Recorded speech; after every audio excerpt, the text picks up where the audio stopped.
Estamos aquí en nuestro podcast electoral, como todos los días lunes, y estamos a una semana, la semana después se puede llamar esto, ¿no? De que ocurrieron estas elecciones que han sido tan comentadas y que han generado tantos efectos políticos, ha sido catalogada como terremoto por algunos, otros como el comienzo de un cambio de ciclo político, en fin. De eso vamos a hablar con Darío Paya y Pepe Out, nuestros analistas y expertos electorales. ¿Cómo están, Darío y Pepe? Hola, hola. Oye, partamos de inmediato, vamos a la pregunta de la semana después. Darío Paya, ¿qué te queda ya con la distancia, con el tiempo, con la calma? ¿Qué es para ti lo que queda de esta elección? ¿Cuáles son, si yo te tuviera que pedir un par de pilares sobre los cuales se construye el futuro después de la elección del fin de semana pasado, qué dirías? ¿Tú te acuerdas cuál fue el consejo que yo di a modo de pronóstico el programa previo a la elección? A ver, dije, junten agua. ¿Te acuerdas que fue una metáfora de lo que se podía venir? Bueno, yo creo que hay que juntar agua. Ese es el resumen. Juntar agua y alimentos no perecibles, dices tú. Bueno, y todo lo demás, porque además esto en dos fases. Hay dos tipos de fondos. Mira, no es la pregunta que tú me hiciste, distrae, está lleno de caricaturas, pero es una distinción que hay que hacer que permite aclarar algunas cosas. Típico, en torno al tema de Chilezuela, hay una caricatura hecha, ¿no es cierto? No, pues si Chile no se va a transformar en Venezuela.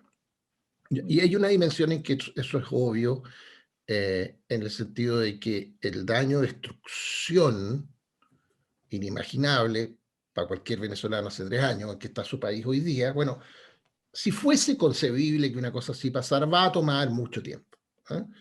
Y eso es así. Y nadie quiere creer que eso pudiera ser así, en fin, pero ni siquiera me quiero meter en ese tema. Concedo que no va a pasar. Perfecto análisis. Pero hay otra dimensión del problema, que es puntual, que tiene fechas, que tiene momentos. Es la lógica de la captura del poder, de aprovechar una mayoría incluso conseguida legítimamente para dar un zarpazo institucional, cambiar el esquema de distribución del poder institucional dentro del país. En el caso de una convención constituyente, por ejemplo, atribuirse las facultades del Congreso, disolver, en fin. Y esas cuestiones son puntuales, pasan en un minuto. ¿Por qué lo menciono? Porque como lamentablemente en este proceso, desde la esquina que yo veo estas cosas, casi siempre el resultado que se ha dado es el peor de todos. Es razonable los análisis hacerlos teniendo por delante la visión de todo el rango de opciones. Bueno, la peor de todas, la próxima, es que se materializase al instalarse la convención la voluntad de algunas. Yo cito aquí todas las semanas al compañero Mesina, que no llegó, digamos, pero lo vamos a seguir citando, expresada por él, pero de otra manera por Astre, y un montón de gente más. Y como creo haber apuntado aquí la semana pasada, y si no lo hago ahora, también por personas que fueron electas dentro de la lista del Partido Socialista, que esto de borrarlo de los 2/3, y poder autodictarse las normas, una lógica que no tiene tope, porque dictarse esas normas violando el acuerdo que le dio origen, acuerdo que está en la Constitución, bueno, es abrirse a cambiar todas las normas de la Constitución y hacer lo que se les antoje. Entonces yo me extendí un poco más de lo que te quería decir, porque si yo miro el mapa hoy día, de las cosas a las que hay que estar atento, de los momentos, puntos de inflexión eventualmente muy costosos y dañinos para el país, para la gente. El siguiente no está en 10 años más, en 15 años más o en 30 años más. No está en el proceso ratificatorio o no, en el plebiscito de ratificación o no del texto que salga. No está en 13 meses más, o en un año más 3 meses, perdón. No, un año, en 9 más 3, ¿no? No, yo creo que hay que tener mucha atención en lo que se está diciendo, en los excesos de entusiasmo, eh, en fin, en los excesos de entusiasmo de algunos muchachos, eh, eh, porque a ratos creo que hay una mezcla de, y con esto termino, de una cuestión que es bastante humana, que es confundir los buenos deseos con, con las realidades más o menos probables. Wishful thinking, le dicen los gringos. ¿Eh? Em, que se niega a ver que al otro lado hay gente audaz y que puede aprovechar esos espacios de wishful thinking de algunos para dar ese manotazo. Entonces, más que hacer análisis sesudo sobre lo que esto significa, calcular cuántos creen qué cosa de los que fueron electos y qué acuerdos se pueden producir o no hacia adelante, yo prefiero usar la atención o la capacidad de llamar la atención de otros para concentrarnos en este paso que es muy importante. Gracias, Darío. Pepe Out, lo que te deja Mira, una semana después de esta elección. mira, por alguna razón, nuestra ceguera, me incluyo, se resistía a creer lo que estaba escrito en varios elementos, en todas las encuestas, por lo demás, en el resultado del plebiscito, en las decisiones políticas que se tomaron después. Y claro, nosotros nos sorprendemos que 4 de cada 10 electores haya votado por listas independientes, pero lo decían todas las encuestas, la verdad. Lo que pasa es que no creíamos que a la hora de concreta de entrar a la urna, lo iban a hacer. Lo hicieron. Lo hicieron, entre otras cosas, porque la propia institucionalidad generó el espacio para que lo hiciera. Estableció la excepción de que los independientes pudieran constituir listas, y luego, cuando asomaba el riesgo de la dispersión absoluta de la votación independiente, y por lo tanto la disociación entre sus votos y sus escaños, se abrió la oportunidad de que las listas nacionales de independientes, la del pueblo y la de independientes no neutrales, tuvieran un espacio de televisión para hacer publicidad corporativa, lo que era clave, porque en este mare magnum de candidatos era indispensable que las listas tuvieran un concepto institucional, colectivo, corporativo, y la lista del pueblo y la de independientes por la nueva constitución lo tuvieron, y de hecho sacaron el 72% de los constituyentes independientes de lista proviene de esas dos listas, y por lo tanto los otros fueron la excepción.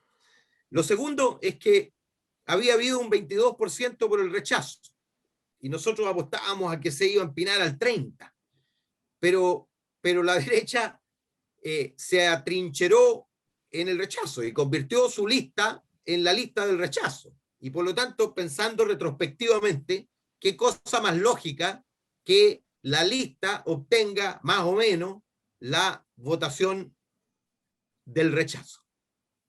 Y luego, todos los sondeos indicaban una crítica radical a los partidos tradicionales, a los que habían conducido el país durante las últimas décadas. Sin embargo, le atribuíamos la magia de seguir sacando la mayoría de los votos, y bueno, el electorado cumplió con su amenaza. Digamos que este es un tsunami que se avisaba con distintas señales, pero nosotros, me incluyo, nos resistíamos a creerlo. Yo que le daba 22% de votos a los independientes, mis colegas, incluido Jackson, me decía, pero estás loco, ¿cómo se te ocurre 22%? Bueno, sacaron 40%, ¿ah? Y podrían haber tenido muy pocos escaños aún con 40%, pero se dispararon dos listas y en consecuencia lo que creíamos iba a ser una ventaja de la derecha por ir unida se convirtió en una ventaja de la lista del pueblo, que eligió 2 escaños en 7 distritos, y compitiendo en 20 distritos sacó 15% de los votos nacionales. Es decir, debe haber sacado más de 20, más que la lista de derecha, allí donde compitió, y por tanto muchas de ellas se benefició de ser primera lista. Entonces, oye, Pepe, ¿puedo hacerte una pregunta ahí? Sí. ¿En qué medida esa ceguera a la que tú hablaste hizo posible, fue el elemento decisivo, sin el cual no se habría hecho esto que no, la verdad no tiene muchos precedentes, digamos, ¿eh? Esto de permitir formar listas como si fueran partidos sin serlo, de tener lo mejor de los dos mundos, es algo que rompe toda la lógica de todas las elecciones de todo el planeta. Formar un partido cuesta mucho. Formar alianzas cuesta mucho, es decir, todo el drama político de la última semana ha sido manifestación de lo uno y lo otro. Pero aquí, como si nada, en la fiesta, en fin, en el entusiasmo del ambiente, oye, independiente, pues, lista, que fueron pactos, y subpactos. O sea, debe ser porque nadie los vio venir, a pesar, como tú bien dices, de todos los números. Y tengo la impresión, y aquí que si los partidos hubiesen estado conscientes de esto, más allá de sus profundas convicciones democráticas y la necesidad de respetar a los independientes y todo lo demás, jamás se habría visto abierto esa puerta de la forma que se abrió. Ojo que ya se presentó en el Congreso el proyecto para esto mismo, replicarlo para elecciones parlamentarias. Pepe. Sí, no. Lo que pasa es que esto no fue simplemente llegar y llevar. El desafío que teníamos es que el proceso constituyente tuviera una legitimidad de inicio importante. Y era evidente que después de todo lo que había ocurrido, si la fotografía, supóngase que hubiera ocurrido lo que yo decía, es decir, que los independientes sacan 20 y tantos % de los votos, pero en listas muy dispersas y eligen una decena de escaños, teniendo una votación muy importante. Y por supuesto, entonces, el proceso constituyente mismo habría partido con una ilegitimidad de origen o con una queja de origen muy relevante. Y lo que precedió esa decisión fue justamente eso. Primero, de que no podían los partidos monopolizar completamente el proceso constituyente.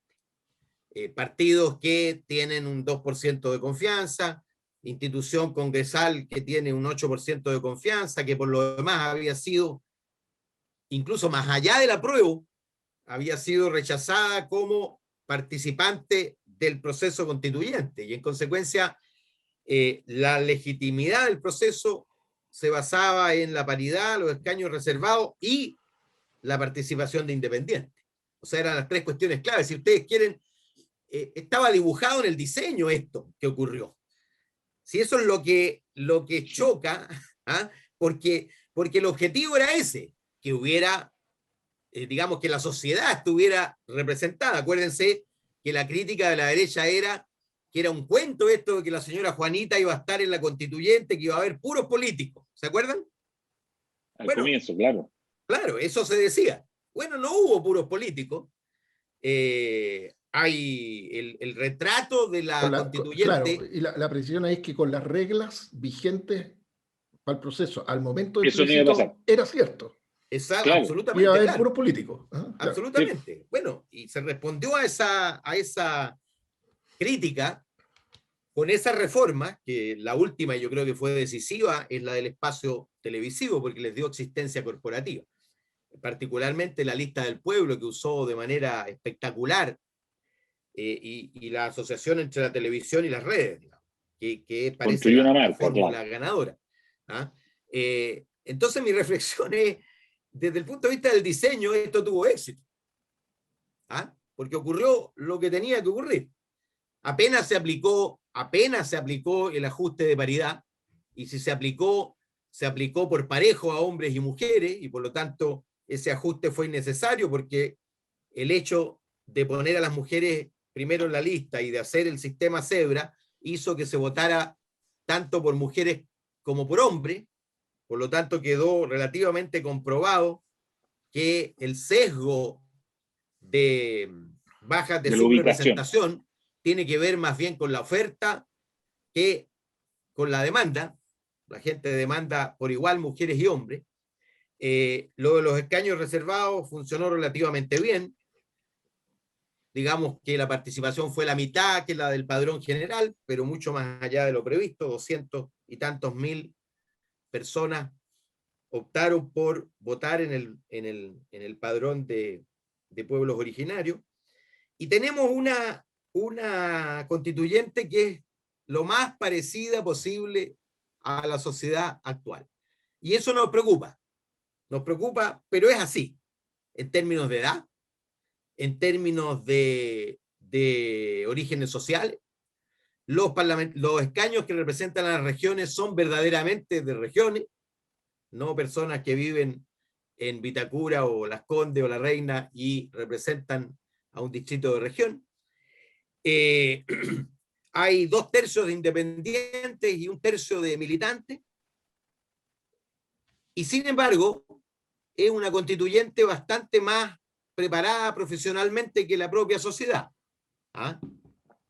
Creo que más de 4/5 partes son profesionales de distintos índoles, y hay 60 de los 155 que vienen del mundo del derecho.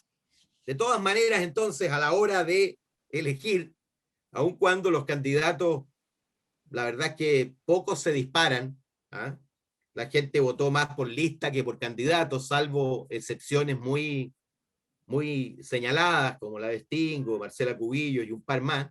El resto votó por lista, y dentro de la lista por alguno, probablemente muchos de ellos por algunos simplemente. Hay un plus para la cabeza de lista siempre, lo que prueba esta tesis de que se votó mucho más por lista que por personas. Yo no estoy juntando agua ni alimentos, soy mucho más optimista que a pesar de que el resultado nos afectó a ambos, yo diría de manera bastante parecida en la constituyente.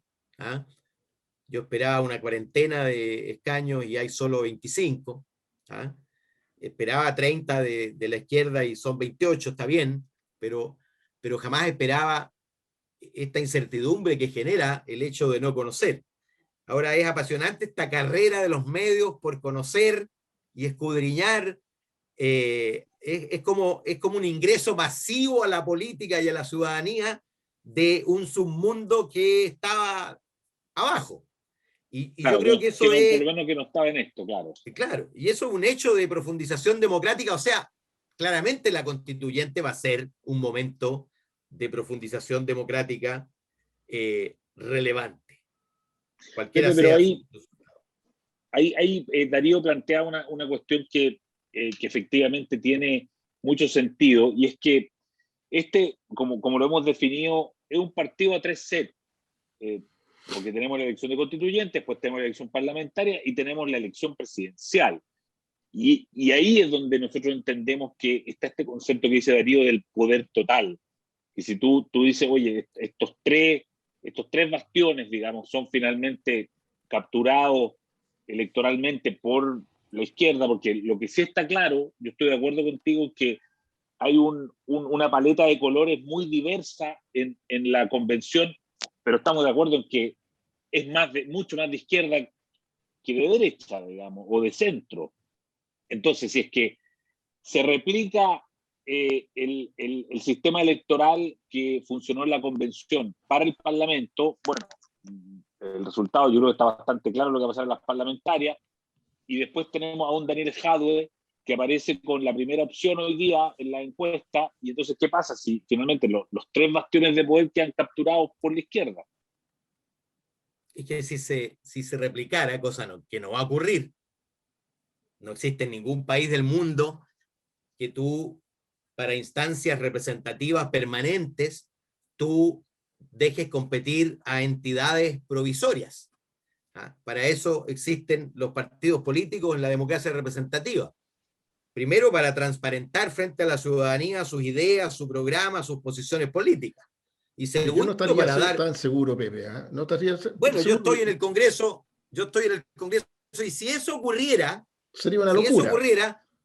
todos vamos a ser independientes en la próxima elección. Obvio. Pero y se acaba la democracia representativa de partidos políticos, es evidente. Yo creo que los audaces que ya lo propusieron, si tú sumas los audaces que ya lo propusieron, con dirigentes muy relevantes de derecha que hace mucho rato que no se toman una taza de café, ¿ah? Y se compran todo lo que le ofrecen desde el frente.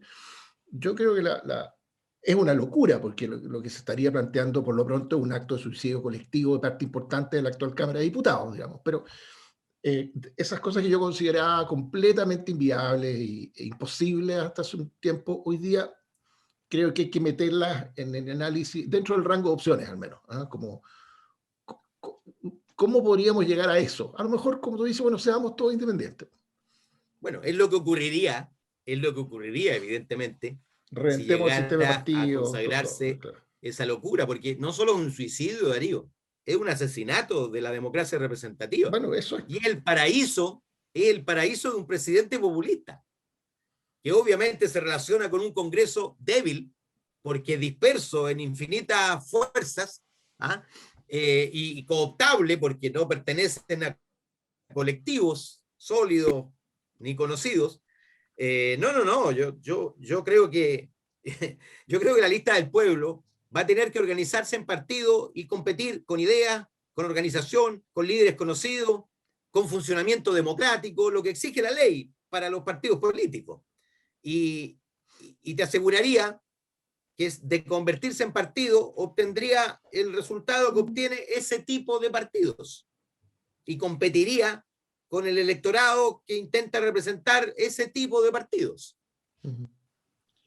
Oye, porque si tú miras sí. Perdona Eduardo, pero si tú miras la elección más política, que es la única donde se miden los partidos, la relación derecha, llámale centro izquierda, izquierda radical, es de 33 la derecha, 30 más 3 republicanos, 33 y fracción unidad constituyente, y 22 la izquierda, más por supuesto algunos colgajos. Y por lo tanto... Eso es la elección de concejales. Esa es la elección de concejales. Oye, aquí la unidad constituyente se deprimió por su resultado en esta elección de constituyentes, que está, si tú quieres, comillas, distorsionada por este elemento, 40% votando por independientes. Pero tú te vas a la de alcaldes y la unidad constituyente obtuvo 129 alcaldes. 129 alcaldes. De 345, claro. Y gobierna al 36% de los chilenos. Y 1.010 concejales de los 2.200. Es decir, casi la mitad de los concejales. En consecuencia, en el territorio, a propósito de lo que tú señalabas de la presidencial, yo creo que vamos a tener una disputa a tres bandas con incertidumbre respecto de quiénes son los dos que pasan a segunda vuelta. Ya, ese es un buen punto. Sí. La CADEM, para mi sorpresa, pregunta por las hipótesis de segunda vuelta entre Lavín, Jadwe, Lavín, Gile, pero no pregunta por la segunda vuelta entre Lavín y Yasna Proboste, inexplicablemente. Y pregunta por segunda vuelta entre Yasna Proboste y Jadwe y Yasna Proboste y Gile. Probablemente el resultado era muy malo para Lavín. Te aseguro. Ahí faltó efectivamente, yo me di cuenta en lo mismo, en la encuesta CADEM, digamos rápidamente, que aparece un Daniel Jadwe con 20 puntos, aparece, déjame decirlo, aparece un Daniel Jadwe con 20 puntos, aparece Joaquín Lavín con 16, Yasna Proboste con 13 y Sebastián Sichel con 11, que son los cuatro. Pregunta cerrada. Por así decirlo. En pregunta cerrada. Cerrada con opciones. Y lo relevante es la caída de Pamela Giles. Claro, exactamente, que la gente como que le pierde la fe a Pamela Giles en esto, quedan 4 ahí, pero fíjate que estos 4 son 2 y 2, ¿no? Lavín, Sichel, Jadwe, Proboste, y después en la segunda vuelta se hacen algunas posibilidades donde aparecen Jadwe y Lavín prácticamente empatados, Jadwe y Sichel prácticamente empatados en empate estadístico. Y luego aparece Proboste ganándole a Jadwe en segunda vuelta, que es uno de los datos que aparece. Darío, ¿cómo ves tú la presidencial, que es el último tema que alcanzamos a tomar? Creo que es demasiado temprano para... O sea, por lo pronto la cancha no está completamente dibujada en la oposición. tenemos que saber qué va a terminar el drama de la democracia cristiana, cómo y cuándo, ¿no? ¿Con quién? ¿Y con quién? Claro, y probablemente es con quién, porque al final lo más importante. Y lo otro es que, si bien los números al interior, según esta misma encuesta, que es una, y en fin, tiene vacíos como los que ustedes han apuntado, como que las encuestas no te pintan una primaria demasiado dramática en la derecha, como que te insinúan que en segunda vuelta más de uno podría tener alguna opción, pero a la hora de preguntarle por qué votaría usted, como que todas te insinúan un resultado ya bastante anticipable, que es el de Joaquín Lavín. Entonces, yo creo que es demasiado temprano para sacar mucha cuenta. Y lo que yo sí creo que vale la pena ir meditando es casi como un ejercicio de ciencia ficción, pero en fin, este año nos va a ofrecer tantas cosas sin precedentes, que imaginarnos la lógica de una campaña presidencial que se produce en paralelo con un proceso constituyente. ¿Eh? Yo supongo que en cualquier escuela de ciencia política del planeta, eso es visto como una mala idea, hacer las dos cosas al mismo tiempo. No tener del todo claro siquiera cuáles son las reglas con las cuales va a tener que gobernar el próximo presidente. Es como la expresión más básica y burda de eso. Le pueden cambiar el periodo presidencial, en fin, pero así es. Y más allá de las incertidumbres constitucionales, ¿cuál va a ser la dinámica del debate presidencial? ¿Va a ser un reflejo de lo que se está discutiendo en la constituyente? ¿Van a tener que estar siempre los candidatos dando cuenta de sus opiniones respecto del debate que hay allá? En fin, es terreno no recorrido previamente. Al menos yo no conozco muchas experiencias parecidas y creo que esa dinámica eh, puede, puede ser uno de los factores más fuertes a la hora de explicarnos al final del proceso por qué terminaron las cosas donde terminaron. Me cuesta mucho creer que la dinámica presidencial y la constituyente se vayan a dar en dos mundos separados. Van a ser dos pedales de una misma bicicleta, eh, condicionándose mutuamente. Pepe, Respecto de eso, Eduardo, de ese punto interesante que plantea Darío, yo pensaba que la existencia de un tercio de bloqueo por parte de la derecha en la constituyente iba a ser un obstáculo para la campaña presidencial de su candidato. Porque evidentemente el candidato buscará sintonizar con el consenso mayoritario y le habría incomodado una minoría atrincherada en determinadas cuestiones respecto de una amplia mayoría que no quiere, pero que no alcanza los 2/3. Entonces el hecho de no tener el tercio de bloqueo, de alguna manera libera al candidato presidencial para ir a sintonizar con los grandes consensos.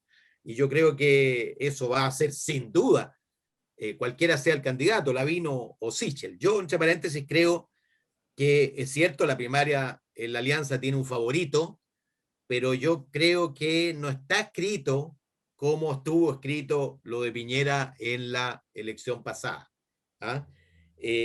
Si se instala un rival preferente, es decir, si se instala, como dicen las encuestas, un solo rival para Lavín, ¿ah? Esto puede finalmente entrar en una competencia verdadera, con algún grado de incertidumbre. Por supuesto, el favoritismo lo tiene Lavín, pero yo no apostaría 5-1 a su favor No, claro. hoy día. Tú dices si al interior de la primaria se bajan un par de candidatos y queda uno solo. Por ejemplo. Claro, O claro. ocurre naturalmente lo que ocurre, la gente se dispara hacia dos que están en disputa. Y lo del Frente Amplio es cierto, Boris probablemente va a crecer, producto de que no está además en la papeleta la centroizquierda, y muchos van a ir a votar para aumentar la fuerza de su opción respecto de la de Jadwe, seguramente, pero hay un ganador previsible, mucho más previsible que en la de la alianza. El tema es que mientras tanto, creo yo, va a ir consolidándose y diferenciándose del resto, la figura de Jasna Proboste muy probablemente.